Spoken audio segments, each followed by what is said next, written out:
따라 하겠습니다. 하나님의 마음에 맞는 사람이 되라. 한 해를 이제 마감하면서 하나님이 이 말씀으로 우리에게 이 시간 말씀해 주시는 줄로 깨달으시기를 바랍니다.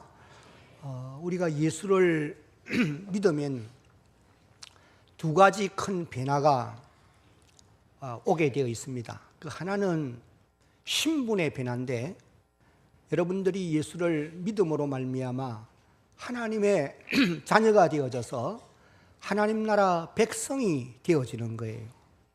이것은 자동적으로 하나님이 그렇게 삼아주시는 것입니다. 마치 오늘 저와 여러분들을 우리 부모님이 낳아주셨듯이 하나님이 우리를 하나님의 자녀로 낳아주신 거예요. 그 다음 이제 두 번째 변화가 무엇이냐 하면은 인격의 변화입니다. 주님을 닮아가는, 성화되어져 가는, 그래서 하나님의 마음에 맞는 사람으로 성숙되어져 가야 된다는 거예요. 이것은 하루아침에 되는 것은 아니고, 여기는 물론 시간이 필요하고, 오늘 저와 여러분 모두가 의지적으로 노력해 가야 됩니다. 물론 이제 우리 의지와 노력만 가지고는 힘들어요. 그래서 성령의 능력을 덧입어서 그 성령의 힘으로 우리의 성품이 자꾸 주님의 성품을 닮아가게 되어 있어요. 보라, 이전 것은 지나가서니 새 것이 되었도다. 그리스도 안에 있으면은 옛날에 우리의 못된 성품이 자꾸 지나가야 되고, 주님의 마음을 본받아서 하나님의 마음에 맞는 사람으로 자라가야 되는 거예요. 우리가 2015년도를 시작하면서 저는 열왕기상 9장 3절 말씀을 근거로 내 눈과 내 마음이 항상 이곳에 있으리라, 그런 이제 표를 정하고 한 해를 우리가 달려왔습니다. 이 표는 솔로몬이 예루살렘 성전을 건축한 다음에 하나님 앞에 봉헌 예배를 드렸을 때에 하나님이 솔로몬을 찾아오셨어요. 그리고는 이제 약속한 말씀이 바로 이 표의 말씀입니다. 한번 따라하겠습니다. 내 눈과 내 마음이 항상 이곳에 있으리라.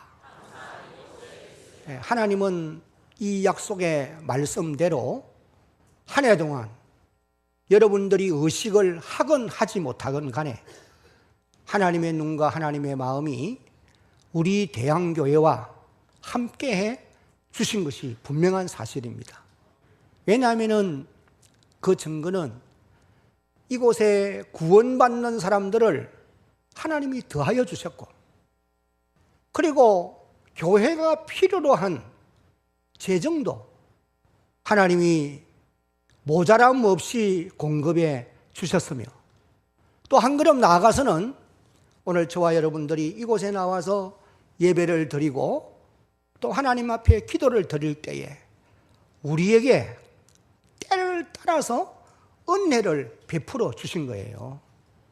여러분들은 때때로 의식을 못하고 살 때가 많지만은 하나님은 약속에 신실하신 그런 분이시기 때문에 지금까지 이 약속대로 임재해 계셨음을 우리가 알아야 되는 것이고, 지금까지뿐 아니고 앞으로도 계속 이곳에 임재해 계시면서 이전에 들어오고 나아가는 하나님의 백성들을 살피시고 또 우리들에게 그때그때마다 필요한 은혜를 공급해 주실 것을 여러분 믿으시기를 바랍니다.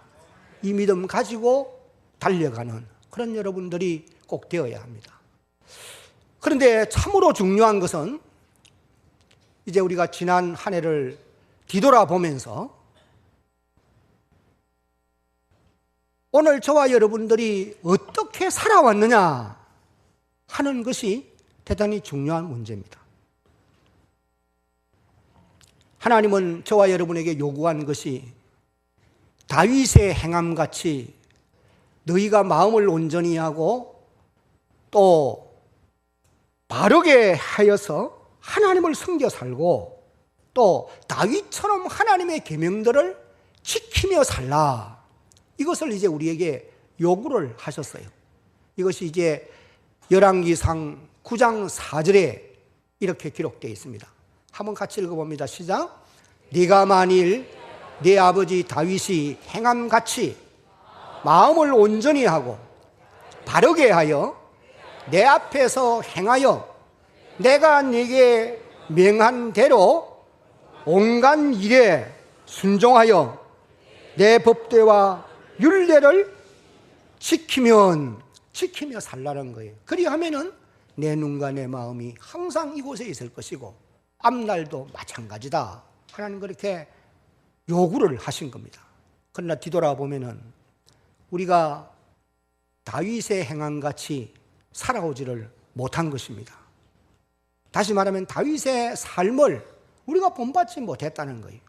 그러므로 우리는 하나님 앞에 이 부분에 대해서는 반드시 회개하고 우리가 다윗의 행위를 본받아서 하나님을 섬겨 살아가려고 노력해가는 그런 저와 여러분들이 꼭 되어야 할 줄로 믿습니다. 오늘 이제 본문을 가서 다시 한번 보면은 13장 22절로 23절입니다. 이 위에 히타를 좀 끄라고 하세요.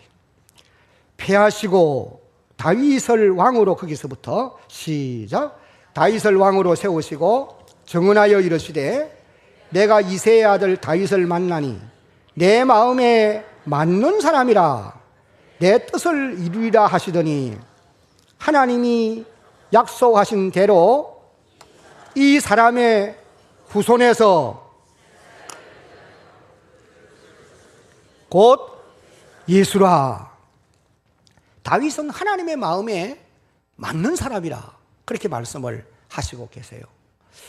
여러분 성경을 보면은 물론 다윗이 잘못도 할 때가 있고 우리가 도무지 이해가 안 되는 정말 상상키도 어려운 그런 아주 악한 그런 행동을 했던 것을 기록하고 있어요. 그럼에도 불구하고 하나님은 이 다윗을 일컬어서 내 마음에 합한 사람, 내 마음에 맞은 사람이다. 하나님이 그렇게 말씀을 하시고 계세요. 여러분 우리가 볼 때는 아닌데요 말할 수 있겠지만 하나님이 그렇다고 그러면 하나님은 공의로운 분이에요. 그러면 왜 하나님이 이 다윗을 일컬어서 내 마음에 맞는 사람이라 그렇게 표현을 하는 것일까? 저는 이제 이 2015년을 시작하면서 여기에 이제 우리 표에 기록되어 있는 대로 하나님의 눈과 하나님의 마음이 항상 이곳에 계실 것이라고 하신 이 약속을 붙들고 또 하나님이 우리에게 요구한 말씀, 너희가 다윗이 행함같이 너희도 행하라 말씀하셨기에 다윗이 어떻게 하나님을 섬겼는가 이런 부분들을 오랜 시간에 걸쳐서 살펴왔어요. 이 이제 살펴본 말씀들을 다시 한번 이제 살펴보면서 왜 하나님이 다윗을 내 마음에 맞는 사람이라고 표현했는지 그 이유를 몇 가지 이제 우리가 살펴보려고 합니다. 그 첫 번째 이유는 같이 한번 읽어봅니다. 시작. 다윗은 하나님을 사랑하는 사람이기 때문입니다. 다윗이 하나님을 사랑하는 사람이에요. 잠언 8장 17절을 읽어보면은 나를 사랑하는 자가 나의 사랑을 받으며라고 기록하고 있어요. 하나님 사랑하는 사람이 하나님의 사랑을 받게 되어 있다는 거예요. 여러분 자녀들이 여러 명 있는 부모는 자녀를 똑같이 사랑하지만은 부모에게 특별한 관심을 가지고 부모를 생각하고 사랑하는 그 자녀에게 마음이 가게 되어 있어요. 하나님도 이 땅에 수많은 하나님의 백성들 가운데서 자기 고집대로 살고 자기 뜻대로 가는 자녀를 사랑하는 것이 아니라 어떻게 하든지 하나님의 마음에 맞는 사람으로 내가 살아가리라 그런 결심을 가지고 하나님의 뜻에 합하여 살아가려고 발부둥키는 주님을 사랑하는 이런 자녀들을 사랑하시는 줄로 여러분 믿어야 합니다. 다윗은 시편 18편 1절을 보면은 이렇게 고백합니다. 다 같이 시작. 나의 힘이신 여호와여, 내가 주님을 사랑합니다. 여러분, 이 고백을 다윗이 중심으로 하는 고백이에요. 그 성경을 읽어보면은 다윗이 하나님을 사랑한 사랑의 정표가 여러 가지로 나타납니다. 여러분, 말만 하나님 사랑합니다 그러면서 행동은 자기 마음대로 하는 건 하나님 사랑하는 거 아니에요. 그건 하나님의 이름을 모독하는 것이지. 하나님을 사랑하는 사람은 삶을 통해서 하나님 사랑의 정표가 나타나야 된다는 거죠. 어떻게 나타났느냐? 성경에 보면은 여러 가지를 기록하는데 요약해서 몇 가지만 살펴봅니다. 그 첫 번째가 같이 이제 한번 읽어보겠습니다. 시작. 골리앗이 다윗을 모욕하는 말을 듣고 참을 수가 없어서 나아가 싸웠던 거예요. 이것이 이제 사무엘상 17장에 기록되어 나오는데, 이때는 다윗의 나이가 17, 8세의 소년 시절이에요. 그때부터 그는 하나님을 어느 누구보다도 열정적으로 사랑하기 때문에 하나님의 이름을 모욕하는 자는 용서할 수가 없어요. 참을 수가 없어요. 그래서 담대하게 하나님의 이름을 의지하고 나아가 골리앗과 싸우잖아요. 그래서 결국은 승리의 개가를 부르는 모습을 우리가 봅니다. 여러분들이 주님을 사랑하고 하나님을 사랑한다고 하면, 교회를 사랑한다고 하면 교회를 해하는 자들을 그냥 방치해 둘 수는 없는 거예요.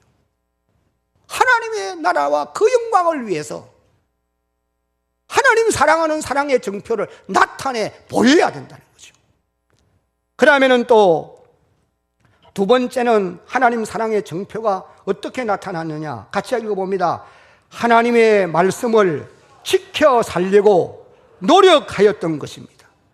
여러분, 이것은 여러분들이 열왕기상 2장 1절 이후를 읽어보면 솔로몬을 불러놓고 이렇게 말해야 해요.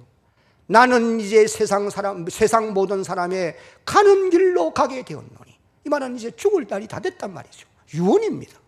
너는 대장부가 되고 하나님의 말씀을 지켜 살되 모세가 너희들에게 준 율법과 계명과 율례와 정교를 하나님의 말씀에 기록된 대로 지키라. 그리하면은 네가 무엇을 하든지 어디로 가든지, 한번 따라합시다. 형통할지라. 형통하게 된다는 거죠. 예수님께서도 하나님을 사랑하는 자는 그의 계명을 지켜야 할지니라 라고 말씀을 하셨어요. 그래서 다윗이 하나님을 사랑하는 사랑의 정표가 하나님의 말씀을 지켜 사는 것으로 나타났던 이런 모습을 우리가 보게 됩니다. 그 다음에 이제 세 번째 하나님을 사랑하는 정표는 같이 읽어봅니다. 시작. 하나님의 길을 모세오려고 노력하였고 실제 하나님의 길을 모셔왔던 것입니다. 이건 사무엘하 6장에 보면은 아주 자세하게 기록합니다. 그 다음에 이제 또 네 번째는 다 같이 시작. 왕궁을 만들고 그곳에서 평안히 거주할 때에 하나님의 성전을 건축하려는 마음을 가졌고 또 모든 준비를 하였던 것입니다. 다윗은 하나님 사랑하는 사랑의 정표를 예루살렘 성전을 건축하는 것으로 나타나고 있는 것이 분명한 사실입니다. 그래서 그는 한평생 하나님의 명예에 의해서 자기의 손으로 성전을 건축하지는 못했지만 모든 준비는 갖추었어요. 그 준비를 갖출 때에 환난 중에서도 준비했다, 그렇게 기록한 것을 보고 또 즐거움으로 그 일을 했다, 그렇게 기록한 것도 우리가 볼 수 있습니다.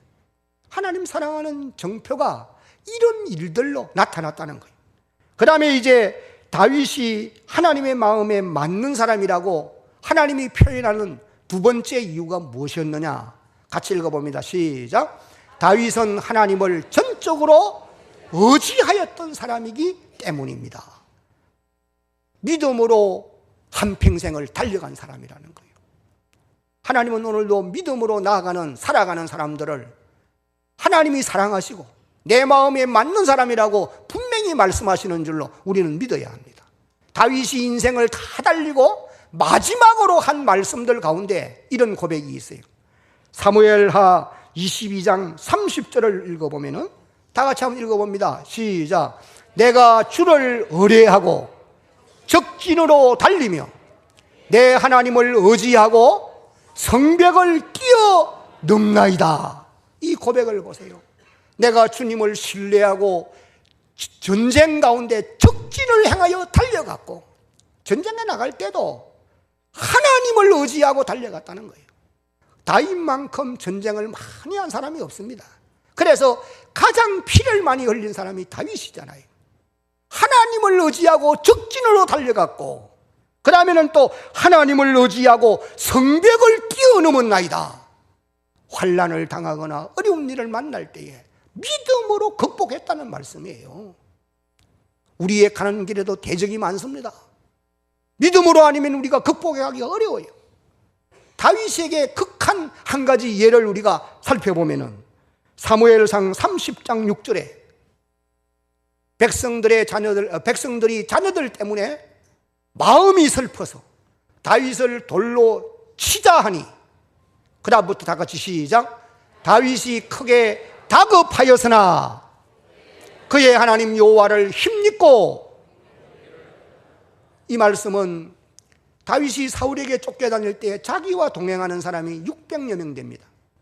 가족들도 물론 여러 명이 있습니다. 그런데 전쟁에 나갔다가 돌아오니까 아말렉 사람들에 의해서 이 600명의 가정이 완전히 그냥 박살이 난 거예요. 집들은 불타 없어지고 자녀들과 아내들은 다 끌려가 버리고 없어요. 그러니까 이 600명의 사람들이 슬피 울다가 그 참지 못하고 화를 다윗에게 돌을 치려 한다는 거예요. 얼마나 위급한 상황이. 그런 다급한 상황 가운데서도 다윗이 하나님을 신뢰함으로 하나님 의지하고 용기를 얻었더라. 그래서 결국은 이제 아말렉을 추격해서 가솔들을 다 다시 도로 찾아오는 이와 같은 아름다운 모습을 우리가 볼 수가 있습니다. 그래서 한평생 그는 믿음으로 살았기에 하나님이 그를 일컬어 내 마음에 맞는 사람이다 라고 표현을 하고 있어요. 여러분들도 믿음으로 살아갈 때에 하나님의 마음에 맞는 사람으로 자라가게 되는 줄로 깨달으시기를 바랍니다. 그 다음에 세 번째, 하나님이 내 마음에 맞는 사람이라고 하신 이유가 뭐냐면은 같이 읽어봅니다. 시작. 다윗은, 여러분들이 사무엘하 6장 역대상 15장을 읽어보면은 다윗이 통일 왕국을 이룬 다음에 수도를 헤브론에서 예루살렘으로 옮겨가요. 그리고는 이제 제일 먼저 한 일이 무슨 일이냐? 온전한 예배를 하나님께 드리기 위해서 법궤를 예루살렘 성으로 메워오는 일이었습니다. 그래서 이제 이 다윗이 흩어져 있는 레위인들을 3만 명을 동원해서 저 기란 여아림 땅에 있는 하나님의 궤를 메워와서 예루살렘 성 안으로 모셔 들어와요. 그리고 그날 이후부터 성전 중심의, 아니 법궤 중심의 예배를 드리기 시작합니다. 이 말은 하나님 말씀 중심, 성전 중심의 예배를 드렸다고 보시면 돼요. 그리고는 또 이 다윗이 온 마음을 다하고 정성을 다하여 하나님께 예배하는 아름다운 모습을 우리에게 보여주고 있습니다. 다윗은 힘을 다하여 춤을 추고 즐거이 환호하면서 하나님께 예배드렸다고 역대상 15장을 읽어보면 자세히 기록합니다. 이 왕이 말이죠, 하나님께 예배를 드릴 때에 얼마나 마음이 기뻤던지 춤을 추면서 예배드렸다는 거예요. 뭐 자기의 체면 이거 생각지 않아요. 여러분, 오늘 저와 여러분들도 하나님 앞에 예배를 드릴 때에 그런 감격을 가지고 예배를 드릴 수 있는 이런 주의 백성들이 되어야 되는 겁니다. 이곳에 나와서 예배를 드리면서도 무감각하고 마음이 엉뚱한 데 가 있고 세상 근심에 잠겨 있고 열받고 이래가지고는 안 된다. 다윗이 왕이잖아요. 그러면서도 하나님께 예배를 드리는데 춤을 추면서 드린다는 거죠. 그뿐만 아닙니다. 즐거이 환호하며 그랬어요. 환호. 소리를 지르는 거예요. 그냥 과만 지른단 말 아니에요. 찬양을 불러도 목청을 다해서 마음껏 다해서 찬양하는 거죠. 감사와 헌신의 예물을 드립니다. 겸손한 자세로 예배를 드려요. 그가 왕복을 벗고 배 에봇을 입고 하나님께 나와 예배를 드렸다. 그렇게 기록한 말씀을 여러분 보십시오. 왕이 왕복을 입고 나오면은 백성들이 다 그를 우러러 볼 수밖에 없어요. 물론 그렇게 할 수도 있어요. 그러나 그는 하나님 앞에서 왕복을 벗어버리고 배 에봇을 입고 그리고 나와서 예배를 드리는, 그뿐만 아니고 찬양대를 조직해서 언약궤 앞에서 24시간 반열을 나누어서 하나님께 찬양으로 예배하게 하는 이런 아름다운 모습도 우리에게 보여주는 것입니다. 그 다음에 또 다윗이 하나님을 사랑하는 다윗이 하나님의 마음에 맞는 사람인 이유는 네 번째 같이 한번 읽어봅니다. 시작. 다윗은 하나님께 기도하는 사람이기 때문입니다. 다윗은요 매사에 하나님께 물어보고 해요. 따라합시다. 기도는 하나님께 물어보는 것입니다. 내 하나님 이렇게 하겠습니다가 아니고 하나님 이렇게 하면 좋겠습니까? 매사에 물어봐요. 여러분들도 일방적으로 내게 이것 주시고 저것 주시고만 하지 말고 매사에 물어보는 기도의 사람이 되어지기를 주의 이름으로 축복합니다. 사무엘하 7장 18절로 29절을 읽어보면 다윗의 기도가 기록되어 있는데 거기 사무엘하 7장 18절을 한번 소리내서 읽어봅니다. 다윗 왕이 여호와 앞에 들어가 앉아서 이르되 주 여호와여 나는 누구이오며 내 집은 무엇이기에 나를 여기까지 이르게 하셨나이까. 이 기도의 내용을 꼭 한번 읽어보시기를 바라고 18절을 다시 한번 보면은 여호와 앞에 들어가, 그 다음에 따라합시다. 앉아서. 여러분처럼 지금 그냥 앉아있는 게 있다 그 말은 아니고 왕궁에서 나와가지고 법궤가 안치되어 있는 천막 속에 들어가서 그 법궤 앞에서 이제 앉아서, 이 말은 그 법궤 앞에서 오랫동안 머물면서 기도했다는 말이에요.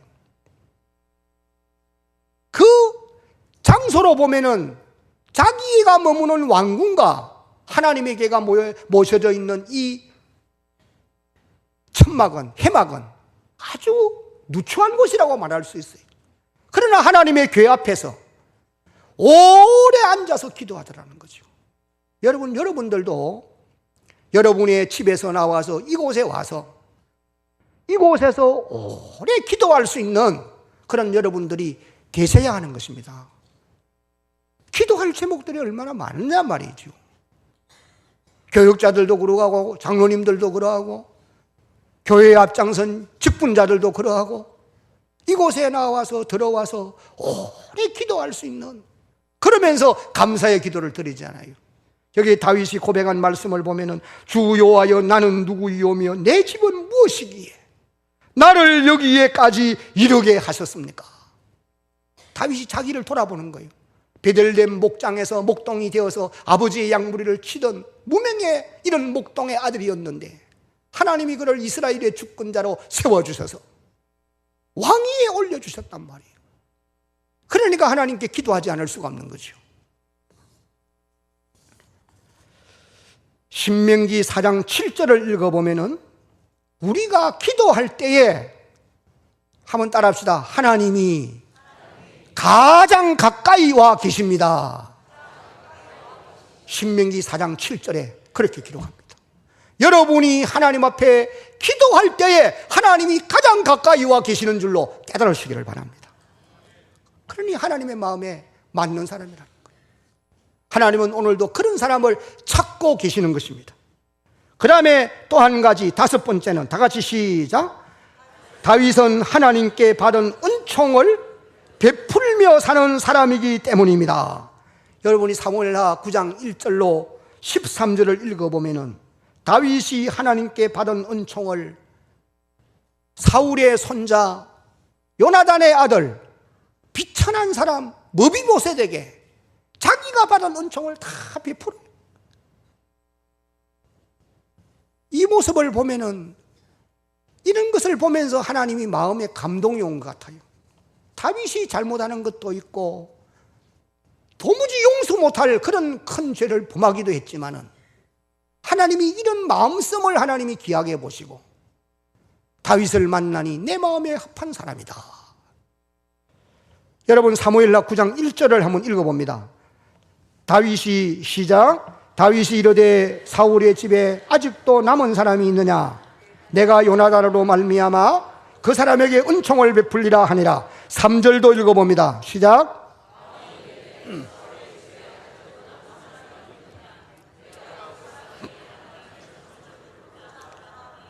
여기 은총을 베푼다는 말은 헤세드란 말이거든요. 자비를 베푼다는 거예요. 여러분, 하나님께 받은 은총을 여러분들도 베풀며 살아가는 이런 주의 백성들이 되어야 됩니다. 이런 사람이 이제 하나님의 마음에 맞는 사람이에요. 그래서 마태복음 5장 7절을 읽어보면 예수님이 산상보훈을 통해서 긍휼을 베푸는 자가 복이 있나니 저희가 따라합시다. 긍휼히 여김을 받을 것이며, 받은 은총을 베풀며 살아가는 사람이 하나님의 은총을 입게 되어 있다는 거죠. 여러분, 사람을 통해서 여러분이 은총을 받습니까? 하나님이 사람을 통해서 여러분들에게 은총을 베푸시는 줄로 깨달아야 되는 거예요. 그래서 우리가 사람에게 은총을 받았으면 그걸 베풀며 살아야 돼. 그러나 성경에는 반대의 사람도 많죠. 받은 은혜를 저버리고 배은망덕하는 이런 악한 자들도 있습니다. 도액 같은 사람은 사무엘상 21장 22장을 읽어보니까 나는 이 성경을 읽을 때마다 막 열이 오르더라고. 여러분들은 뭐 착해서 안 그런지 몰라도 이 도액이 말이죠, 아마 병이 들었던지 큰 인생의 문제를 안고 노브 땅에 있는 아히멜렉 제사장에게 나가서 그곳에 오래 머물렀어요. 그리고는 이제 아마 그곳에 머물면서 치료를 받았던지 모든 문제가 해결된 것 같아요. 그리고 이제 사울 밑으로 들어갑니다. 다윗의 이 사건으로 인해서 사울 왕이 도액에게 명합니다. 아히멜렉을 비롯한 85명의 제사장을 죽이라는 거예요. 다른 장군들은 제사장을 어떻게 죽일 수 있어요? 다 두려워 떨고 있는데 도액이 칼을 가지고 지금까지 자기를 도와준 아히멜렉을 비롯해서 85명의 제사장들을 다 죽이는 거예요. 성경에도 보면 이런 사람이 기록되어 있어요. 오늘 이 땅에도 그런 사람이 있고. 그러나 여러분, 하나님께 받은 은총을 베풀며 사는 그런 주의 백성들이 하나님의 마음에 맞는 사람이다. 꼭 기억해야 됩니다. 마지막 한 가지는 다 같이 시작. 다윗은 선대하는 마음을 가지고 살았던 사람이기 때문입니다. 선대하는 사람이기 때문에. 사울을 죽일 기회가 다윗에게는 성경에 보면 꼭 크게 두 번지 있어요. 두 번이 있는데 사무엘상 24장 4절을 보면은 엔게디 항무지에서 다윗이 단칼로 사울을 죽일 수 있어요. 그러나 사울의 거독자랑만 살그머니 가만히 베고 그리고 살려줘요. 내가 당신이 하나님의 기름 부음을 받은 왕이기 때문에, 하나님이 세웠기 때문에 내가 내 손으로는 죽일 수가 없고, 하나님이 죽일 기회를 주었지만은 나는, 당신은 나를 악하게 대하지만 나는 당신을 선대한다는 마음으로 옷자락만 가만히 베고 살려보내잖아요. 그 다음에 또 사무엘상 26장을 읽어보면 1절로 12절에서 10광야에서 또 죽일 기회가 있어요. 아비새가 말합니다. 단칼에 내가 목을 베겠습니다. 하나님이 기름 부은 자를 내가 해하지 말라. 그 옆에 있는 물병과 창만 가지고 가자. 그래서 그걸 가지고 갑니다. 다윗이 길을 가는 것을 보고 큰 소리로 외칩니다. 왕이여, 하나님이 당신을 죽일 기회를 내게 주었지만 나는 당신을 선대하여 살려주었습니다. 그러면서 물병과 창을 보여주는 거죠. 사울이 고백합니다. 나는 너를 악하게 대하지만은, 한번 따라합시다. 너는 나에게 선대하니 하나님이 내게 복을 주실 것이다. 그러면서 이제 돌아가는 거예요. 여러분, 하나님이 다윗으로 하여금 이런 선대하는 마음을 가질 수 있도록, 다윗이 이런 선대한 마음을 가질 수 있었던 이유가 있다고 한다면 한 세 가지를 요약할 수 있는데, 첫째는 하나님을 경외하는 신앙이 그에게 있었기 때문이에요. 한번 따라합시다. 하나님을 경외하는 자는 사람을 선대하게 됩니다. 오늘 저나 여러분들이 하나님 두려운 줄을 아는 사람은 사람을 불쌍히 여기게 되어 있어요. 선하게 대하게 되어 있다는 거예요. 그 다음에 두 번째 이유가 무엇이냐면은, 악을 악으로 갚지 말고 선을 베풀라 하나님이 말씀하기 때문이라는 거예요. 잠언 25장 21절 22절 다 같이, 내 원수가, 시작, 내 원수가 음식을 먹이고 목말라 하거든 물을 마시게 하라. 22절, 그리하는 것은 핀 수철 그의 머리에 놓는 것과 일반이요 여호와께서 내게 갚아 주시리라. 또 한 가지는, 세 번째 같이 읽습니다. 원수 갚는 일은 전적으로 하나님께 맡기라 말씀하기 때문입니다. 잠언 20장 22절 시작. 그가 너를 구원하시리라. 여기 보면은 악을 네가 갚겠다 말하지 말고 하나님을 기다리라. 하나님이 해결할 때까지 너는 좀 기다려라. 여러분, 이 기다리는 일이 쉽지 않습니다. 열받아 보세요. 기다려지는가? 저도 하나님의 교회를 36년째 이제 섬기잖아요. 진짜 못 기다릴 때가 없잖아 있어요. 도무지 참지 못할 일들이 있단 말이에요. 뭐 여러분들은 없는지 모르겠어요. 그럴 때가 있어요. 한계를 넘을 때가 있단 말이에요. 근데 하나님 말씀하시기를, 그래도 하나님의 때를 기다리라. 그리하면 하나님이 구원해 주시리라. 하나님이 구원해 준다. 그러니 너는 원수 갚는 걸 내가 하려 하지 말고 맡겨라. 다윗이 그것을 안단 말입니다. 그래, 맡겨드리는 거예요. 여러분, 여러분의 마음에 성령이 다스리지 않으면 이 마음을 가질 수 없습니다. 다윗이 10년의 세월을 사울에게 쫓겨다니면서 죽을 고비를 한 번, 두 번 넘기는 게 아니고, 지금 죽일 수 있는 기회가 주어져 있는데도 하나님이 말씀하시기를, 원수 갚는 것은 내가 할 것이니까 너는 기다리라. 하나님을 기다리라. 그래, 기다리는 거예요. 이런 마음씀이 하나님의 마음에 맞았다는 거예요. 다윗은 하나님의 마음에 맞는 사람이었습니다. 그래서 하나님께서 그가 어디를 가든지 승리하도록 도우신 것이에요. 사무엘하 8장 14절을 읽어보면 한번 따라합니다. 다윗이 어디로 가든지 여호와께서 이기게 하셨더라. 답을 보십시오. 사랑하는 성도 여러분, 여러분들도 하나님의 마음에 맞는 사람으로 살아가려고 의지적으로 노력하시기를 주의 이름으로 축복합니다.